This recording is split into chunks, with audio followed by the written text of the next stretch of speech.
కాదని మా అభిప్రాయం అధ్యక్ష. ఈరోజు మీ సెంట్రల్ స్పాన్సర్డ్ స్కీమ్స్లోనే కానీ ఇంటరిమ్ బడ్జెట్కు సంబంధించిన ఆ అంశంలోనే కానీ ఈరోజు మళ్ళా మనకు సంబంధించిన tax incentives and industrial development విషయంలో కానీ పవర్ యూటిలిటీ పేమెంట్స్ విషయంలో కానీ గత 10 సంవత్సరాల నుంచి అనేక సందర్భాల్లో రాష్ట్ర ప్రభుత్వం కోరుతా ఉన్న ఏదైతే పవర్ డ్యూస్కు సంబంధించి కానీ ట్రైబల్ యూనివర్సిటీ ఇన్ తెలంగాణకు సంబంధించి మరి AP reorganisation act mandates the establishment of Telangana university in Telangana, tribal university in Telangana. ఈరోజు దాని విషయంలో కానీ ఓవరాల్ బడ్జెట్ అసెస్మెంట్ విషయంలో కానీ ఈరోజు నష్టం జరిగిన మాట మనం అందరం కూడా చూస్తూ ఉన్నాం అధ్యక్ష. ఏపీ రీఆర్గనైజేషన్ యాక్ట్ 2014కు సంబంధించి ఈరోజు మనం ఏ విధంగానైతే ఆ యాక్ట్కు సంబంధించిన షెడ్యూల్స్ 9 and 10కు సంబంధించిన అంశాలు కానీ లేకుంటే సెక్షన్ 93 ఆఫ్ రీఆర్గనైజేషన్ యాక్ట్ కానీ అదేవిధంగా division of organisations under schedule 9 and 10 విషయంలో కానీ సెంట్రలీ స్పాన్సర్డ్ స్కీమ్స్కి సంబంధించి ఆ నిధులు కేటాయింపుల విషయంలో కానీ అనేక అంశాల విషయంలో అధ్యక్ష, కన్స్ట్రక్షన్ వర్కర్స్ విషయంలో కానీ ఈరోజు మేము చెప్తా ఉన్నాం ఎక్స్పెండిచర్ చేసిన అంశాల విషయంలో కానీ బ్యాక్వర్డ్ డిస్ట్రిక్ట్స్ సంబంధించి ఈరోజు తెలంగాణ యావత్ అంతా కూడా మొత్తం కూడా ఆ బ్యాక్వర్డ్ డిస్ట్రిక్ట్స్లో పెట్టకుండా చాలా అనేక ప్రాంతాలు ఇతర రాష్ట్రాలకు సంబంధించి మరొక్కసారి బ్యాక్వర్డ్ డిస్ట్రిక్ట్స్లో వారు ప్రస్తావన చేయటం, నిర్మలా సీతారామన్ గారు ప్రస్తావన చేయటం, మన రాష్ట్రానికి సంబంధించి అనేక వెనుకబడిన జిల్లాలు ఉన్నాయి. ఇప్పటికి కూడా మనం ముందుకు తీసుకెళ్లాల్సిన అవసరం ఉంది, ప్రాధాన్యత ఉంది. ఆదిలాబాదే, భూపాల్పల్లి కావచ్చండి, ఈరోజు ఖమ్మం భద్రాచలం సంబంధించి కాదు, మహబూబ్ నగర్ కొన్ని ప్రాంతాలకు సంబంధించి ఈరోజు ఈ వెనుకబడిన జిల్లాలకు సంబంధించి స్పెసిఫైడ్గా మీరు మెన్షన్ చేయకపోవటం, అంతఃపూర్వకం ఉన్న వెనుకబడి జిల్లాలకు సంబంధించిన ఇన్స్టాల్మెంట్స్ 2019, 20, 21, 22, 22, 23, 24కు సంబంధించి ఇన్స్టాల్మెంట్స్ కూడా ఈరోజు వరకు కూడా రిలీజ్ కాకపోవటం చాలా బాధాకరం. ఈరోజు బ్యాక్వర్డ్ డిస్ట్రిక్ట్స్ డెవలప్మెంట్ గ్రాంట్ కింద రాబోయే 5 సంవత్సరాల కాలయంలో కేంద్ర ప్రభుత్వం ఇచ్చే నిధులకు మనం నోచుకోకుండా పోతాం.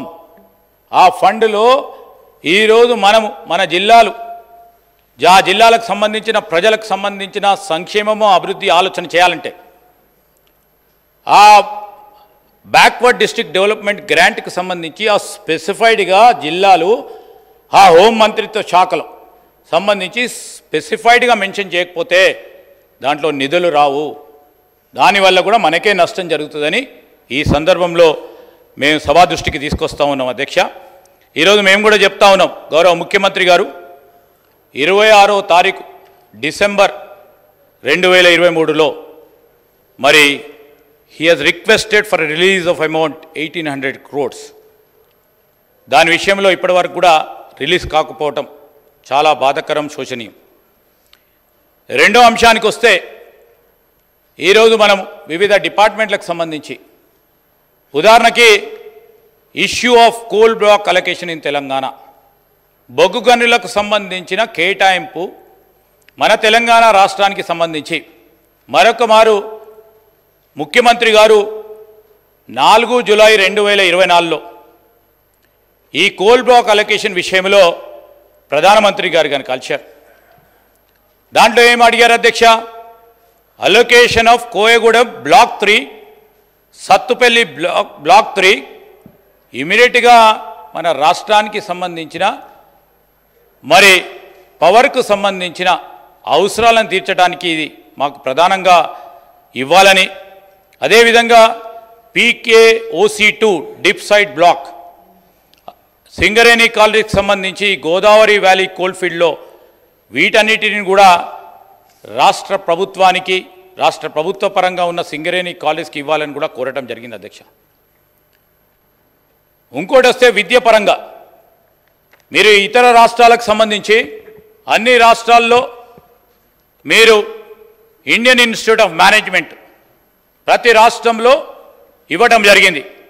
ఎందుకు మా తెలంగాణ రాష్ట్రానికి సంబంధించిన విద్యార్థులకు మెరుగైన విద్యను మాకు అందుబాటులో ఉండాలి అని వారి ఆలోచన చేస్తే అనేక సందర్భాల్లో ప్రభుత్వం కోరినప్పటికీ ముఖ్యమంత్రి గారు అదే డిసెంబర్ 26వ తారీఖు నాడు మళ్ళీ అదే 2-3 అంటే మార్చి 2వ తారీఖు నాడు మళ్ళీ అదేవిధంగా జూలై 4వ తారీఖు నాడు తప్పకుండా ఇక్కడున్న విద్యార్థులు తెలంగాణ రాష్ట్రానికి సంబంధించిన విద్యార్థులకు మరి మనకు ఒక ప్రెస్టీజియస్ మేనేజ్మెంట్ ఇన్స్టిట్యూట్ మన ప్రాంత వాసులకు కూడా విద్యా బోధన చేయడానికి కేంద్ర ప్రభుత్వం అవకాశం ఇవ్వాలని ఐఐఎం ఏర్పాటు చేయాలని కోరడం జరిగింది. ఆ ప్రస్తావన కూడా లేదు అధ్యక్ష.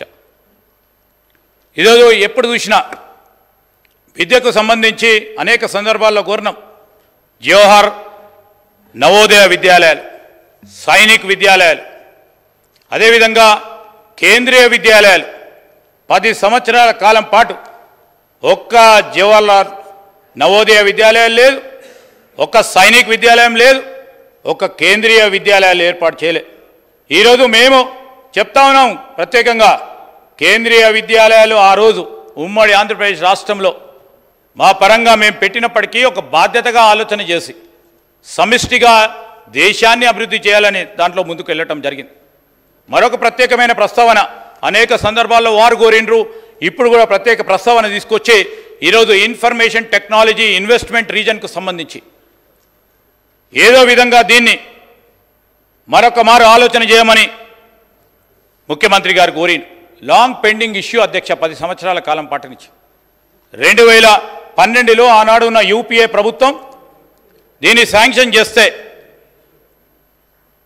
దాన్ని ఆలస్యం చేసి ఈరోజు దాని గురించన్నా ప్రత్యేకంగా 3వసారి ప్రధానమంత్రి అయిన మోడీ గారు తెలంగాణ రాష్ట్రానికి సంబంధించిన ప్రజానికం 8 మంది పార్లమెంట్ సభ్యులు గెలిచిన తర్వాత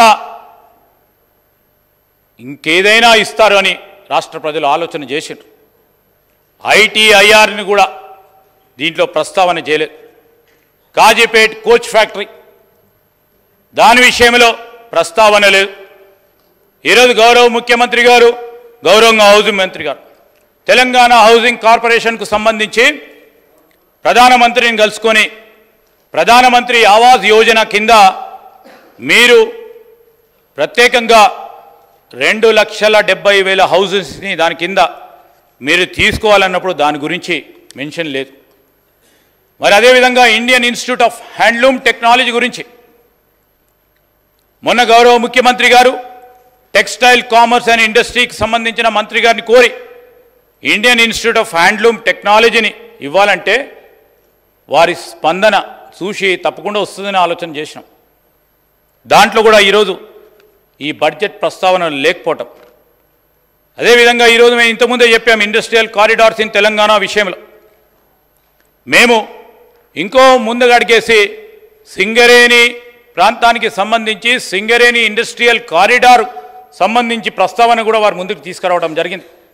ఆ ప్రస్తావన కూడా లేదు. డిఫెన్స్ కారిడార్ విషయంలో కూడా ఈరోజు దాని గురించి కూడా మాట్లాడలేదు. బల్క్ డ్రగ్ పార్క్ అధ్యక్ష ఈరోజు మనందరికీ తెలుసు, పెద్దలందరికీ తెలుసు, ఇక్కడ హైదరాబాద్ అనేది it's a capital of pharma. Hyderabad is the pharma capital of the country. Bulk drug parks were sanctioned to Gujarat, Himachal Pradesh and Andhra Pradesh అధ్యక్ష. ఇక్కడ ఇంత బలమైన ఈకోసిస్టమ్ ఉంది ఫార్మాను డెవలప్ చేయడానికి. పెద్ద ఎత్తున ఈరోజు ఫార్మాను డెవలప్ చేయడానికి అవకాశం ఉంది. వనరులు ఉన్నాయి, మానవ వనరులు ఉన్నాయి. వాటన్నిటిని కూడా పక్కన పెట్టి ఈరోజు మనము ఐ కెన్ ఓన్లీ సే అధ్యక్ష through this step of UN government it has adapted a motherly approach towards Telangana. India is losing an opportunity to become bulk drug powerhouse of the world. I can say that అధ్యక్ష, I'll stick to this. ఎందుకంటే ఇక్కడ bulk డ్రగ్కు సంబంధించిన eco system ఎక్కడ కూడా ఇప్పటివరకు develop కాలేదు అధ్యక్ష.